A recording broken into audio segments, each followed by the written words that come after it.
जर तुम्ही माझ्या चॅनेलवर नवीन असाल आणि अजूनही माझं चॅनल सबस्क्राईब केलं नसेल तर प्लीज माझं चॅनल लाईक करा, शेअर करा आणि सबस्क्राईब करा.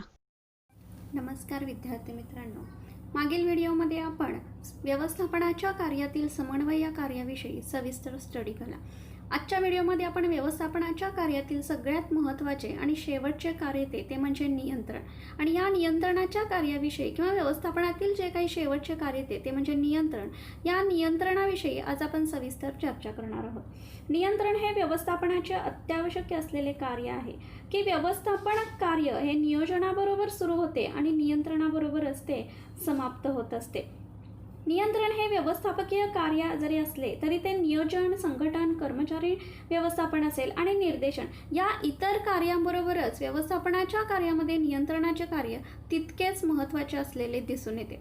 व्यवस्थापनाच्या इतर कार्यांबरोबर म्हणजेच नियोजन असेल, संघटन असेल, कर्मचारी व्यवस्थापन असेल, समन्वय असेल किंवा निर्देशन असेल, या इतर व्यवस्थापनाच्या कार्याविषयी ज्या विचारवंतांनी आपले मत मांडले किंवा ज्या विचारवंतांनी व्याख्या मांडली, त्याचप्रमाणे नियंत्रण या कार्याविषयी देखील काही विचारवंतांनी आपले मत व्याख्येद्वारे मांडलेले दिसून येते.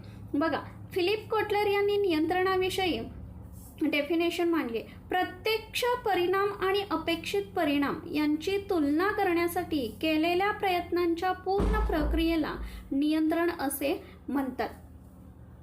नियंत्रण हे व्यवस्थापकीय कार्य आहे की जे नियोजन असेल, संघटन असेल, कर्मचारी व्यवस्थापन असेल आणि निर्देशन या सर्व कार्याबरोबरच नियंत्रणाचे महत्त्व देखील व्यवस्थापकाने जाणून घेणे खूप गरजेचे आहे.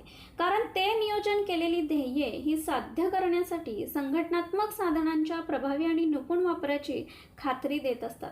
प्रत्यक्षात पूर्ण झालेले कार्य आणि परिणाम यांची ठरवून दिलेल्या कार्याशी तुलना करण्याची प्रक्रिया म्हणजेच काय तर नियंत्रण होय. म्हणजे प्रत्यक्षातील कार्य आणि ठरवून दिलेली कार्य यांची तुलना करणे आणि ती तुलना करत असताना काही फरक पडला किंवा काही समस्या जाणवल्या तर त्याबाबत काही उपाययोजना सुचविणे हेच नियंत्रणामध्ये अंतर्गत असते किंवा नियंत्रणामध्ये अपेक्षित असते.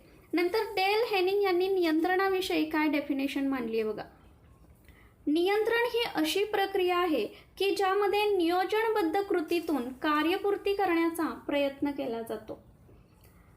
नियंत्रणाला नियोजनाप्रमाणेच कामगिरी तपासणे असंही म्हटलं जातं. म्हणूनच नियोजन हे नियंत्रणाच्या अगोदर येत असते आणि कामगिरीचे प्रमाण व ध्येय आखण्याचे काम करते. नियोजनाशिवाय नियंत्रण हे अशक्य आहे किंवा नियोजनाशिवाय नियंत्रण करणं हे संभव असत नाही. कृती हाच नियंत्रणाचा आत्मा आहे. कारण नियंत्रणाचा हेतू ही कामगिरीच्या सुधारणेकरता योग्य कृती करणे हा असतो. जर ठरवून दिलेली कामे आणि पूर्ण झालेली कामे यामध्ये काही समस्या आढळल्या किंवा काही कमतरता आढळले तर निश्चित उद्दिष्टांच्या प्राप्तीच्या दिशेने सुधारणा आणण्यासाठी सुधारात्मक उपाययोजना ह्या नियंत्रणामध्येच पार पाडल्या जातात किंवा नियंत्रणामध्ये त्या केल्या जातात. डेफिनेशनवरूनच आपल्याला व्यवस्थापनाच्या इतर कार्यांबरोबरच नियंत्रण या कार्याचे देखील महत्त्व आपल्याला दिसून येण्यास सुरुवात होते. त्यामुळे नियंत्रणाचे प्रत्येक व्यवसाय संघटनेत म्हणजे संस्था लहान असो किंवा संस्था मोठी असो, प्रत्येक संस्थेच्या उच्च पातळी असेल, मध्यम पातळी असेल किंवा कनिष्ठ पातळी असेल, या तिन्ही पातळ्यावरती नियंत्रणाचे महत्त्व तितकेच महत्त्वाचे आहे की जितके व्यवस्थापनाच्या इतर कार्यांचे महत्त्व आपण पाहिलं. त्यामुळे नियंत्रणाचे व्यवसाय संघटनेमध्ये काय महत्त्व आहे ते आपण आज पाहणार आहोत. बघा, नियंत्रणाचे महत्त्व बघत असताना पहिला पॉईंट येतो तो म्हणजे संघटनेची उद्दिष्टे पूर्ण करणे. नियंत्रण कार्य हे संघटनेच्या ध्येयांची प्रगती मोजण्यासाठी आणि जर कोणतीही त्यामध्ये समस्या आढळली किंवा कोणतीही कमतरता आढळली तर ते दर्शवण्याकरता नियंत्रण नक्कीच मदत करते. आणि त्यानंतर संघटनेच्या उद्दिष्टांच्या पूर्ततेच्या दिशेने सुधारणात्मक सूचना करण्याचे काम हे देखील नियंत्रणामध्ये होत असते. अशा प्रकारे संघटनेची ध्येय असतील, उद्दिष्टे असतील, हे प्राप्त करण्यासाठी नियंत्रण अतिशय महत्त्वाची भूमिका बजावत असते. त्यानंतर दुसरा पॉईंट येतो तो म्हणजे संसाधनांचा कार्यक्षम वापर. कोणतीही व्यवसाय संस्था असेल त्यामध्ये कर्मचारी व्यवस्थापन करत असताना किंवा व्यक्तींची निवड करत असताना जी काही उपलब्ध संसाधने आहेत त्या कामाकरता योग्य आहेत का, कामासाठी वापरलेली संसाधने असतील, उपकरणे असतील, यांचा योग्य आणि पर्याप्त वापर करण्यासाठी नियंत्रण हे अतिशय महत्त्वाची भूमिका बजावत असते. कारण नियंत्रण हे तंत्र वापरून एक व्यवस्थापक उपलब्ध संसाधनांची उधळपट्टी कमी करण्याचा प्रयत्न हा नियंत्रणाद्वारे तो व्यवस्थापक करत असतो. हे संघटनात्मक उद्दिष्टे साध्य करण्यासाठी साधनांचा योग्य आणि प्रभावी पद्धतीने वापर केला जात आहे का किंवा केला जावा किंवा होत आहे याची खात्री हा एक व्यवस्थापक व्यवसाय संस्थेला नियंत्रणाच्या तंत्राद्वारे देत असतो. नेक्स्ट पॉईंट आहे तो म्हणजे मानकांची अचूकता. एक चांगली नियंत्रण रचना किंवा एक चांगली नियंत्रण योजना व्यवस्थापनाला मानकांची अचूकता पडताळण्यासाठी नक्कीच मदत करत असते. एक निपुण नियंत्रण रचना संघटनेमध्ये होणाऱ्या बदलांवर असेल किंवा परिवर्तनावर असेल सावधानतेने तपास करणे, त्यांच्यावरती नियंत्रण ठेवणे आणि अशा प्रकारच्या बदलांच्या पातळीमध्ये मानकांच्या परीक्षणासाठी नियंत्रण हे तंत्र अतिशय उपयुक्त असलेले दिसून येते. नेक्स्ट पॉईंट आहे तो म्हणजे कर्मचाऱ्यांना प्रोत्साहन देणे. एक चांगली नियंत्रण रचना अशी खात्री देत असते की कर्मचाऱ्यांना हे अगोदरच चांगले माहीत पाहिजे की त्यांनी काय करायचे आहे, कोणत्या पद्धतीने काम करायचे आहे, केलेल्या कामगिरीचे प्रमाण काय आहे. एकदा ही संघटनात्मक उद्दिष्टे साध्य झाली की मग त्यांना आर्थिक असेल किंवा बिगर आर्थिक असेल अशा प्रलोभनांसाठी किंवा उत्तेजनांसाठी पुरस्कृत केले जाते आणि हे प्रोत्साहन कर्मचाऱ्यांना भविष्यामध्ये जास्तीत जास्त चांगल्या कार्यक्षमतेने किंवा चांगल्या कामगिरीकरता हे नियंत्रण तंत्र महत्त्वाचे ठरत असते.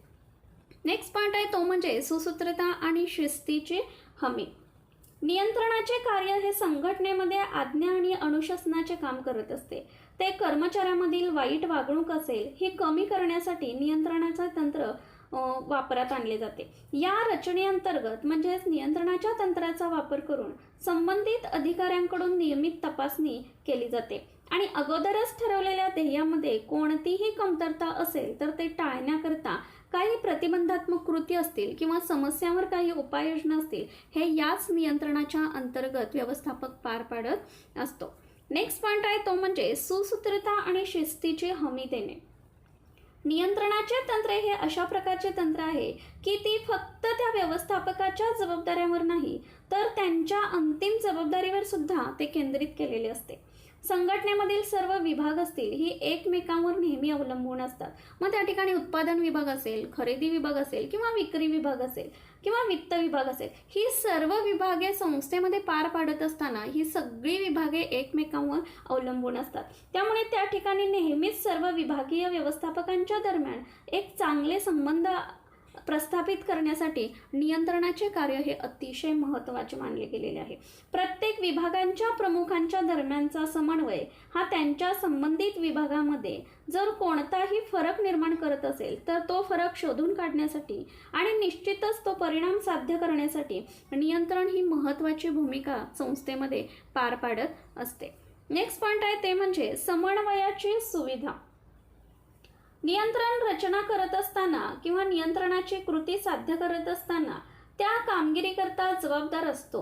व्यवस्थापक हा त्या कामगिरीकरता जबाबदार असतो. त्या व्यवस्थापकाकडून घेतली गेलेली जबाबदारी हे तो नियंत्रणा या तंत्राच्या आधारेच व्यवस्थित काय करत असतो तर पार पाडत असतो. त्यामुळे नियंत्रण कार्य असेल किंवा नियंत्रणाच्या कार्याच्या तंत्राचा वापर हा व्यवस्थापकाने योग्य प्रकारे करणे हे खूप गरजेचे असते.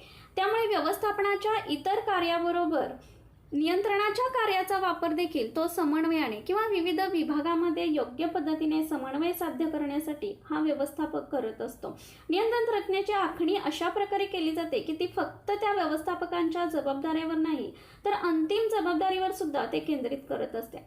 संघटनेमधील विविध विभाग असतील किंवा विविध कर्मचारी वर्ग असेल या सगळ्यांवर योग्य कार्यक्षमतेने कामे पार पाडून घेणे किंवा त्यांच्यावर लक्ष ठेवणे, त्यांना कामे करत असताना काही अडचणी निर्माण झाल्या तर त्यामध्ये योग्य एकोपा साधून ती समस्या सिद्ध करून किंवा त्या समस्येवर योग्य प्रकारे उपाययोजना करण्याचे काम या नियंत्रणाच्या तंत्राद्वारे तो व्यवस्थापक काय करत असतो तर पार पाडत असतो. त्यामुळे विविध विभागांमध्ये समन्वय सुविधा साधणे किंवा समन्वयाचे गुण साध्य करण्यासाठी नियंत्रण अतिशय महत्त्वाची भूमिका बजावत असते. नेक्स्ट पॉइंट आहे तो म्हणजे मानसिक दबाव.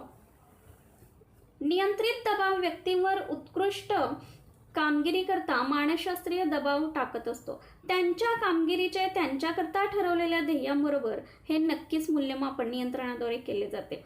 प्रत्येक जणाला त्यांची उत्कृष्ट कामगिरी देण्यासाठी आवडते, कारण त्यांचे मूल्यमापन होईल. त्यांना योग्य प्रकारे प्रोत्साहन देऊन त्यांना काहीतरी प्रलोभने देतील किंवा काही बक्षीस देतील, हे या नियंत्रण तंत्राद्वारे होत असते. त्यांच्यावर कदाचित त्यांच्याकरता निश्चित केलेल्या प्रमाणानुसार काही परिणाम साध्य करण्यासाठी सुद्धा दबाव हा या नियंत्रणाद्वारे किंवा नियंत्रणाच्या तंत्राद्वारे नक्कीच एक व्यवस्थापक पार पाडत असतो. नेक्स्ट पॉइंट आहे तो म्हणजे संघटनात्मक कार्यक्षमता आणि प्रभावशीलता. योग्य नियंत्रण संघटनात्मक कार्यक्षमता आणि प्रभावशीलता यांची खात्री देण्याचे काम करत असते. नियंत्रणाचे इतर घटक जसे की व्यवस्थापकाला जबाबदार बनवणे आणि त्यांना उच्चतर कामगिरीकरता प्रोत्साहन देणे किंवा प्रोत्साहित करणे आणि त्यांच्या कामगिरीमध्ये समन्वय साध्य करणे, हे संघटना कार्यक्षमपणे काम करते आहे की नाही याची खात्री ही नियंत्रण तंत्राद्वारे व्यवस्थापक तपासू शकतो. संघटना कार्यक्षम असेल तर ती ठरवलेली ध्येय असतील किंवा उद्दिष्टे असतील ही प्राप्त करण्यासाठी याच नियंत्रणाच्या तंत्राचा वापर करून व्यवस्थापक ते पार पाडत असतो किंवा संस्थेची इव्हन सगळी उद्दिष्टे असतील, ध्येय असतील, या नियंत्रण कार्याद्वारे पूर्ण करण्यासाठी नक्कीच मदत होत असते. नेक्स्ट पॉइंट आहे तो म्हणजे चांगली सामाजिक प्रतिमा निर्माण करणे. नियंत्रण कार्य हे संघटनेची एकंदरीत कामगिरी सुधारण्यासाठी मदत करत असते. व्यवसायामधील प्रगती ही नियोजन केल्याप्रमाणे आणि प्रत्यक्ष कामगिरी त्यांच्या अनुसार ही मोजली जात असते. जर तिथे कोणतेही विचलन असेल, विचलन म्हणजे कोणताही फरक आढळून येत असेल, तर सुधारात्मक उपाय त्या ठिकाणी नियंत्रणाद्वारे लागू केले जातात आणि निश्चितच निश्चितच असे परिणाम साध्य त्या ठिकाणी नियंत्रणाद्वारे केले जाऊ शकतात. एक चांगली सामुदायिक प्रतिमा किंवा एक चांगली सामाजिक प्रतिमा निर्माण करण्यामध्ये किंवा व्यवसायाकरिता सद्भावना निर्माण करणे हे नियंत्रणाच्या तंत्रांतर्गत येत असते आणि ते नक्कीच व्यवस्थापनाच्या या नियंत्रण कार्याद्वारे संस्थेमध्ये ते व्यवस्थापक एक चांगला घडवून येत असते. नेक्स्ट पॉइंट आहे तो म्हणजे मार्गदर्शक म्हणून कार्य. व्यवस्थापकीय जबाबदारी ही वेगवेगळ्या व्यक्तींसाठी नेमून दिलेल्या कामगिरीच्या माध्यमातून बनवली जात असते की ही प्रक्रिया उच्च पातळी सुरू होते आणि खाली पातळीकडे जात असते. व्यवस्थापक त्याच्या कनिष्ठ व्यक्तींना काही कामे नेमून देत असतो आणि त्यांना नियंत्रित करण्याचे काम याच नियंत्रण तंत्राद्वारे एखादा व्यवस्थापक करत असतो. नियंत्रण कार्य हे सुरुवातीपासूनच शेवटपर्यंत योग्य माहितीने मार्गदर्शित केले जात असते. माहितीची रचना ही नियंत्रण रचनेच्या आधारावर असते. प्रत्येक व्यवस्थापकाकडे त्याच्या कामगिरीचे प्रमाण आणि संघटनात्मक उद्दिष्टांच्या प्राप्तीविषयी माहिती ही असलीच पाहिजे. त्यामुळे नियंत्रण ही रचना निश्चित उद्दिष्टे साध्य करण्यासाठी कोणत्याही कमतरतेच्या बाबतीमध्ये मार्गदर्शन प्रदान करते. थोडक्यात नियंत्रण म्हणजे काय तर नियंत्रण हे चुकांचे नियंत्रण करण्यासाठी आणि निश्चित संघटनात्मक उद्दिष्टे साध्य करण्यासाठी सुधारात्मक असेल किंवा कार्यवाही असेल ही योग्य पद्धतीने कार्यवाही करणारी भविष्यवर्ती कृती असलेली या महत्त्वावरून आपल्याला दिसून येते. कारण नियंत्रण हे भविष्याशी देखील संबंधित आहे की जे चालू कामगिरीचे मोजमाप करते आणि सुधारात्मक कृतीसाठी नक्कीच चांगले मार्गदर्शन प्रदान करत असते.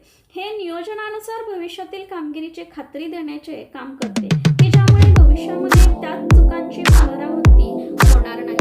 आजच्या व्हिडिओमध्ये आपण जर तुम्ही माझ्या चॅनेलवर नवीन असाल आणि अजूनही माझं चॅनल सबस्क्राईब केलं नसेल तर प्लीज माझं चॅनल लाईक करा, शेअर करा आणि सबस्क्राईब करा.